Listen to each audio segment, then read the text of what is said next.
Hello and welcome to Wake Up with Dr. Cheryl. It's time to wake up and save yourself, our humanity, and planet. Transformation in wealth on all levels, relationships, money, nature, spirituality, and especially love. Unconditional love. Wake up your unconscious so you can be free of the constraints of always focusing on money. I'd like to start with something funny. An older man walks into the bar wearing a stovepipe hat, a waistcoat, and a phony beard. He sits down at the bar and orders a drink. As the bartender sets it down, he asks, "Going to a party?" "Yeah, a costume party," the man answers. "I'm supposed to come dressed as my love life." "But you look like Abe Lincoln," protests the bartender. "That's right. My last 4 scores were 7 years ago." We will continue our fight against geoengineering and chemtrails on this show as part of the wealth of experiencing a healthy life for all. This is our life's wake-up call to preserve Mother Earth, ourselves, and for our children.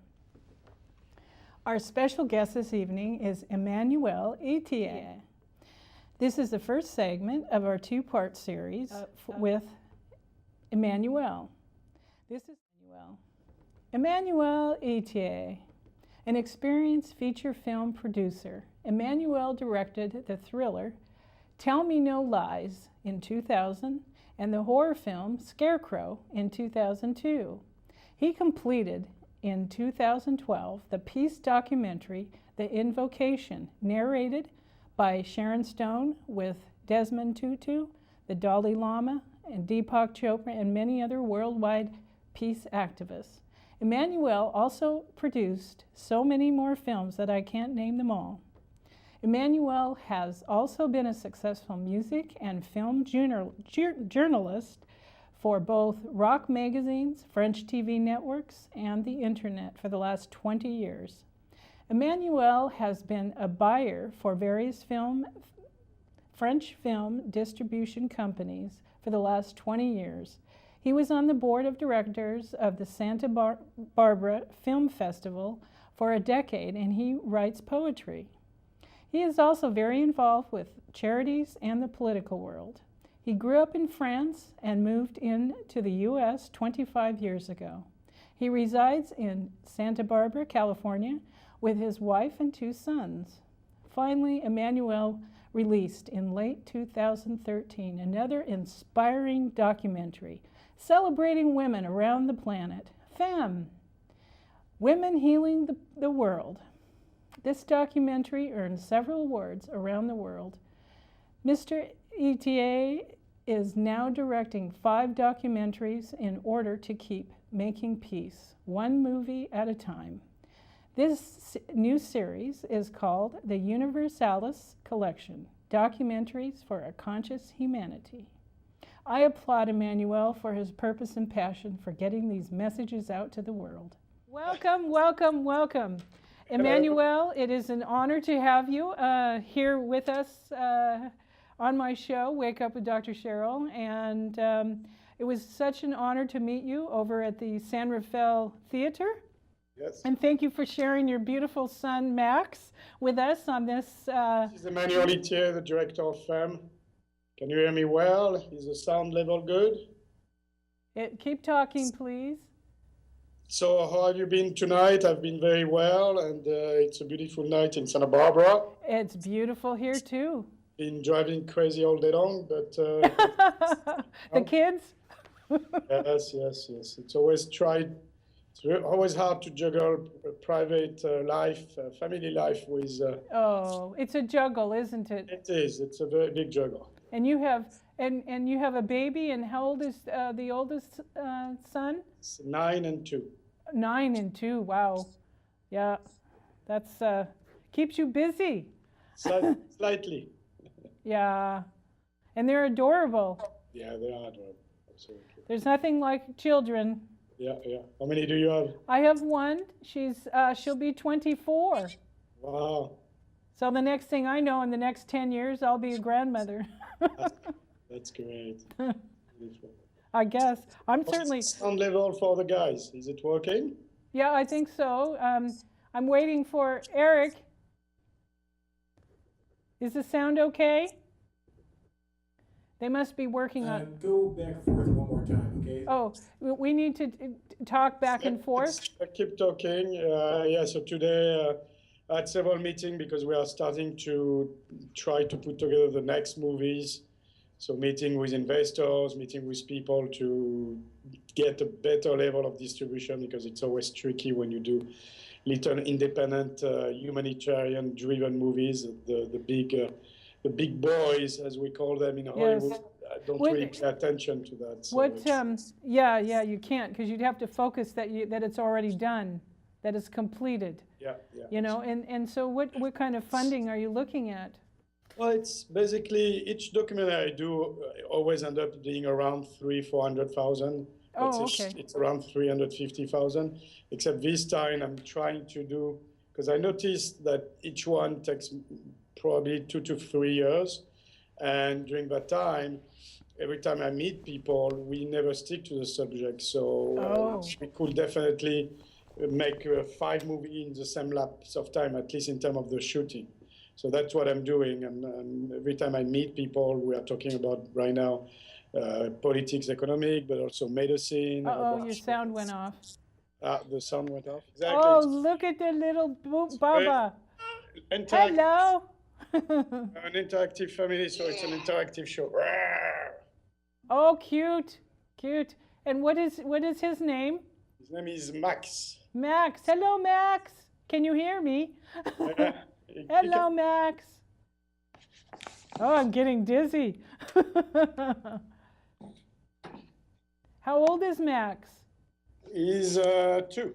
2. Oh, he's having a fun ride with his papa. Yeah, he is. Cute. Hello, Max. You can't see me, but I can see you.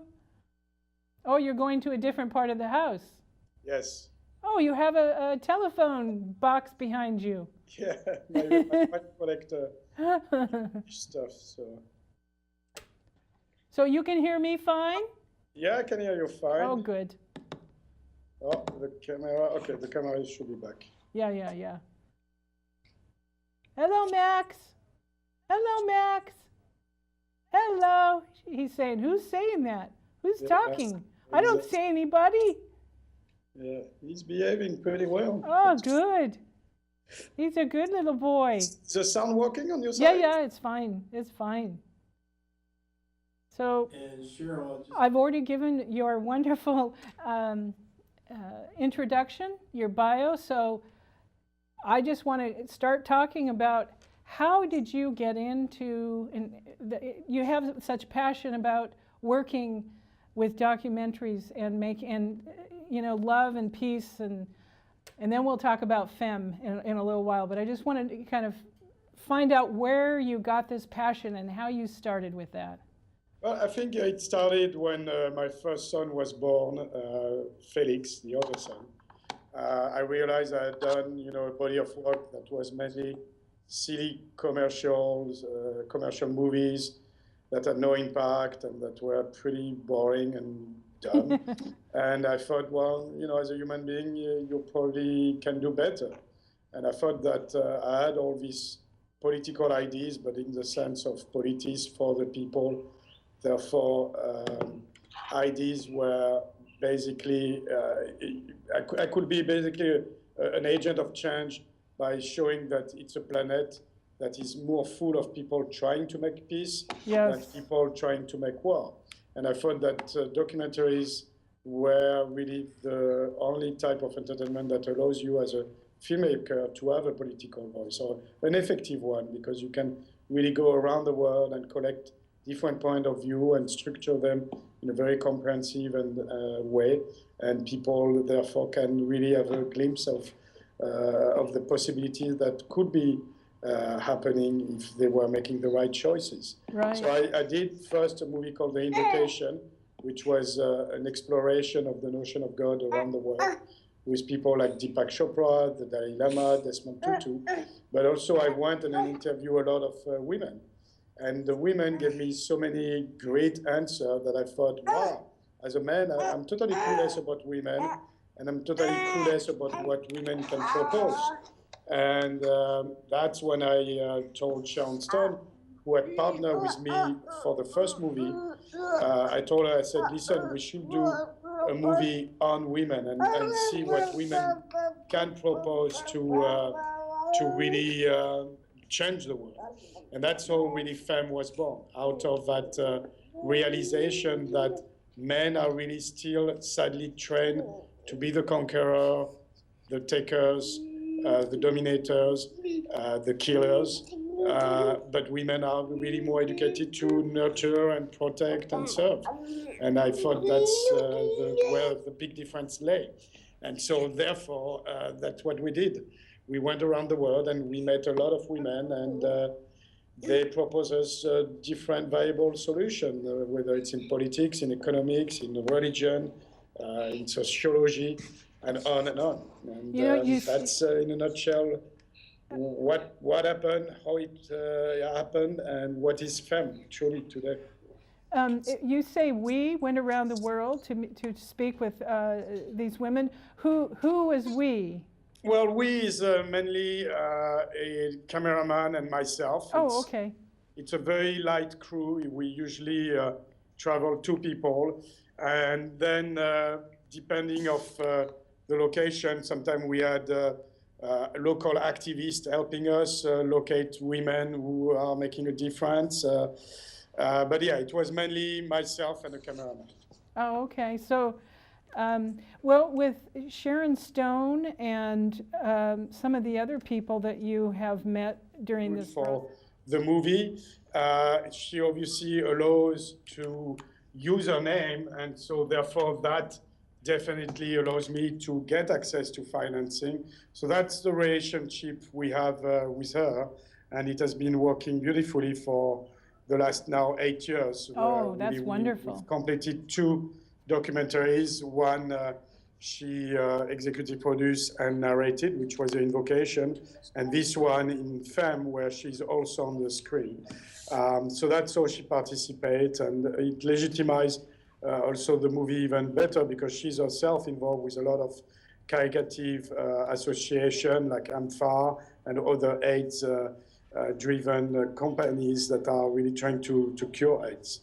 So it's a very good functioning relationship, and right now we are working on 5 more documentaries at the same time. Oh my goodness, you have your hands full.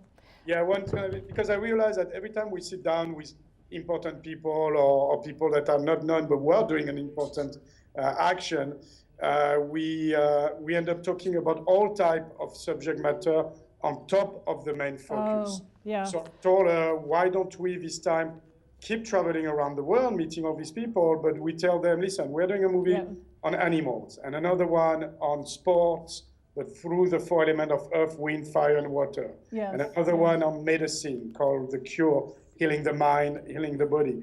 Another one about the military and war.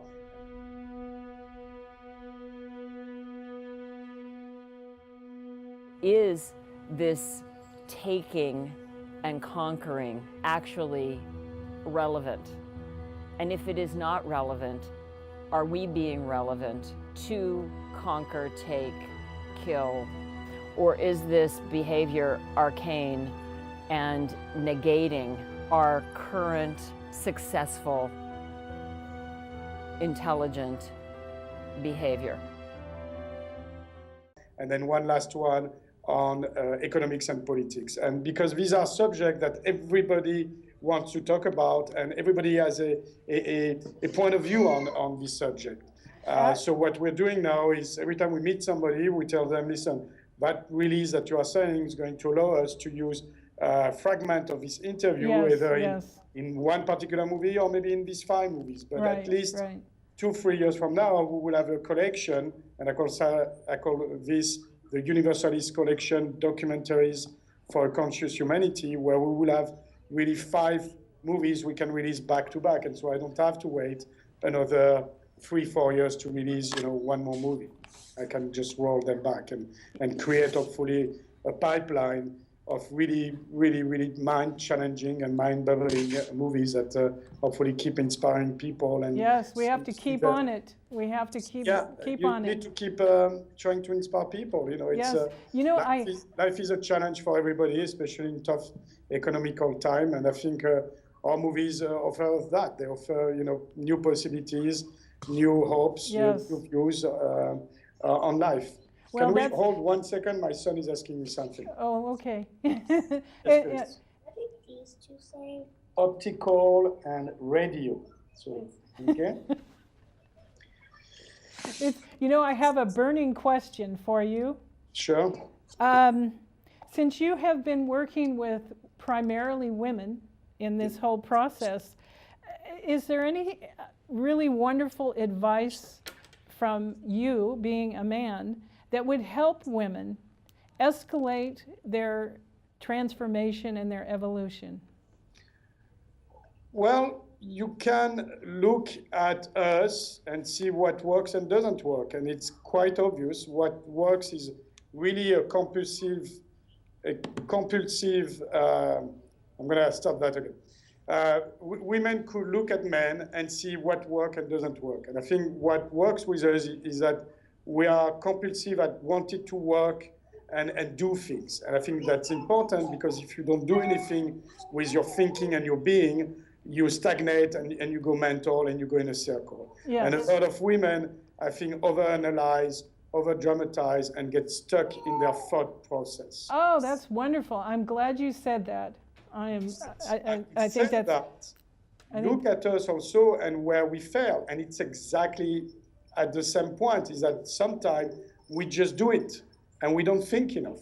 So I think it's a balance. It's really about, I think, therefore I am, therefore I do. Yes, And yes. it's really a balance of these three tempo. You think for 2 seconds, and you are, therefore.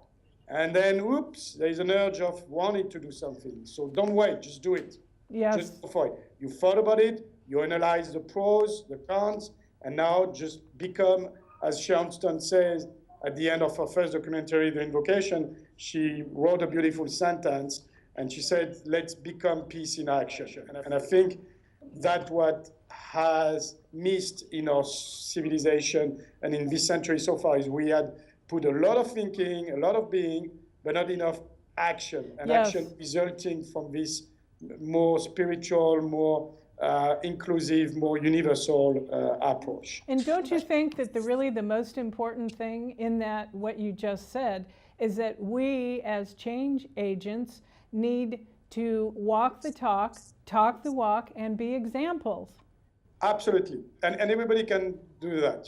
I mean, a lot of people always ask me, what can I do? What can I do? I'm like, well, become peace in action, but more important, run for office. And running for office is, it can be as extreme as Marianne Williamson in our movie, who's running for Congress. So it's great if you want to get involved with politics, because that's truly how you can change legislations and laws, Right. and therefore has a real impact on changing society on a practical way. But you can run for office with your school, with your church, with your group, your chess group, your whatever Yes, group, and that's- your motorcycle group. I don't know. and that's why I have my show. And that's exactly, why... and exactly, you can start your own show too, so you can do your own movies.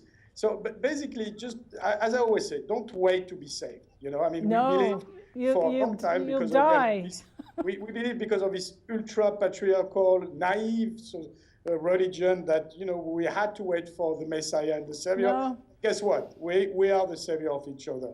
You don't need to wait anymore. No. Keep praying. That's cool. Yes, That's fine. yes. It cannot harm. It cannot, be negative. But at one point, stop praying, stand up, and go and do the work. Well, you because can it's still about that. pray and keep walking, because for myself, I pray every day, sometimes multiple times a day, but I listen for the guidance, so I know that I'm doing the right thing. But I still take the steps and take the action. Absolutely. You know, there's a saying where, you know, help yourself and God will help you. Well, Yes. you have to do the help yourself part. You know, and Absolutely. sadly, too many people are just waiting for everybody else to save their boat. No, And no, no, no. it's like that's not going to change your life. Your life is going to change if you get involved. Yes, as a So leader, that's what we need to do. More than ever, we need to obviously acquire the thinking and the being, and that's where we all help each other by talking and communicating and making movies or having radio show or books, whatever the forms, and they're all good and they're all complementary. And then at the end, you have to realize, oh, wow, I'm ready. Let's go for it. There's no more waiting, you know, time to act. And sometimes even if you don't feel quite ready, you do it anyway because you Because are never ready. know. And you never know. And by the way, you might fail, and so what? Yes. You fail. I fail every day, you know. I fail in my marriage, I fail with my kids, I fail with my business. And so what? Does that kill me? No. you know, And it's a bad moment, and then you just move on and figure out how to make it better the next time. Yeah, and you know, Emmanuel, I don't look at it as a failure. I look at it as it's a learning curve. You know, every challenge we have is to make us better and to work harder at it. Yeah, it's like a rite of passage in a way, you know, and as I say, you know, what doesn't kill you makes you stronger. And it's true. In fact, I had Dr. Bolin on my last show, and Yes. she said that exact same statement. Yeah. Absolutely. So, you know, again, it's like put your fear on the side. The problem is, again, we live in a society that taught us at the same time, that taught us, oh no, you're it, but at the same time, you be scared and doubt fear. Yes. and surrender and submit. So I Fear. think that's why a lot of people have midlife crisis, because they were taught, oh, they are it, they are the center of the universe, and then they have all these doubts and this fear, and they don't know where to go at the end. It's a burden. It's really hard. It's you know, it's especially for men. I think a lot of men has what I call the Superman complex, where they realize in their 40s, oh damn, I'm not a millionaire. I don't have the Ferrari. I don't have the trophy wife.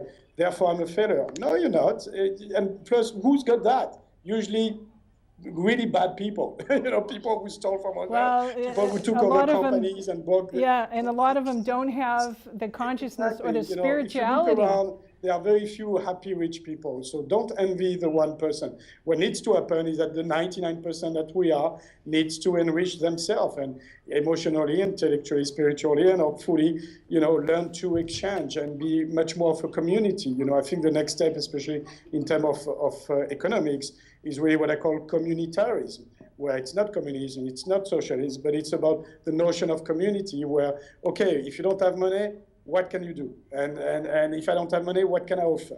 And it's about trading services. It's about helping each other. It's not everything has to, you know, depend on a silly currency that has no more value anyway, because all our government are printing stupidly monies. So we know that there is no more value. It's ridiculous, the cost of life today. It's irrelevant. So we have to figure out, us, the 99%, who are the majority, a new way to live in a community and live with fairness and exchange and peace and love. You know what the hippies movement failed to do because they probably abuse too much of drugs and sex. Well, we can do without the drug, and the sex is good, but don't abuse of it. So again, it's about balancing act. Balancing. It's about common sense. It's about, you know, talking and communicating and refreshing and refining ourselves, being in touch with our own humanity. I think people are fascinated by the archetype of the Titanic because we're on it and we can feel that. We are headed to the iceberg. Now, the iceberg could take a lot of different forms. It could be nuclear, it could be weather catastrophe, it could be biochemical breakdown in the food supply, water wars. There are so many forms that the iceberg could take. So what we have to do is turn around the Titanic in time. We have to turn around, and we have to turn around now.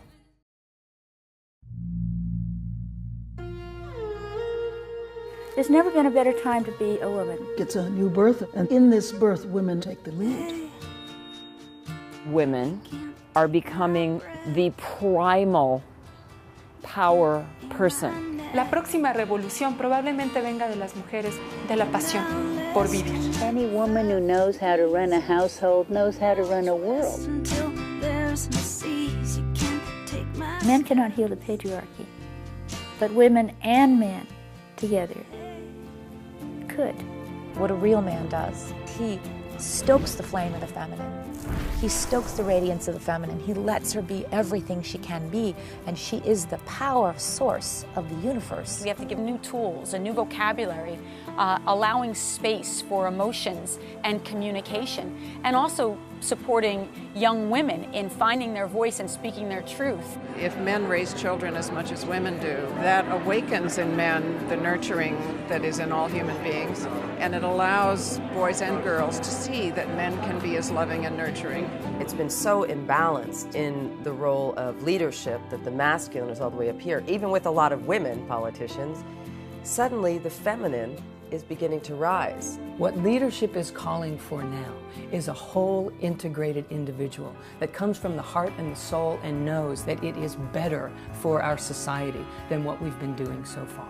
We want to help transform the world because otherwise the children won't survive. Otherwise our biosphere will collapse. People are fascinated by the archetype of the Titanic because we're on it. We are headed to the iceberg. So what we have to do is turn around the Titanic in time. We have to turn around, and we have to turn around now. We have to take back our power and say no to war. It's all about remembering peace and love.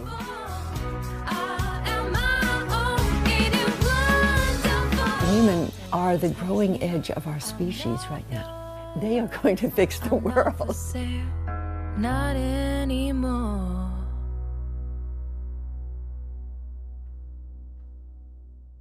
Well, thank you so much for having me on the show. Okay. And let's talk anytime you want down the line about the other movies or anything. Yes, okay. Thank you so much for being here. And thank you. Peace and love to everybody. Okay, you too. Bye-bye. I'll leave you with this. Never give up wherever you are and doing in your life. Work with integrity, and most of all, keep a positive attitude. First and foremost, with your family and friends. Be aware of your negative thoughts and catch yourself before the words come out of your mouth. And be grateful for who you are and where you have come from and what you have, and be grateful for your freedom. Please forgive yourself and others. It will set you free. Eat healthy. Good nutrition feeds the mind and your body temple. Don't forget to exercise.